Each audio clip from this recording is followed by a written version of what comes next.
Today we're going to be making INSTANTPOT Moro de Guandules. Now this is super easy and a great way to make this awesome dish. First we're going to start off by setting our INSTANTPOT to saute. We're going to add some olive oil and we're going to saute some onions, some peppers, some garlic. We're now going to add some salt, some pepper, and our softened guandules. We're now going to add some sazon con achiote, a chicken bouillon cube, Dominican oregano, a little bit of tomato paste, and we're going to mix it all together until it's well combined.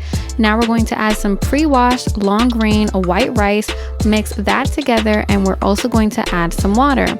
We're going to add some fresh cilantro and we're going to cover our INSTANTPOT and we're going to pressure cook it on high for 5 minutes and let it slow release for 10 minutes. Then we're going to remove the cilantro and fluff up the rice, and there you guys have it. The full recipe is on my website and YouTube channel. Enjoy!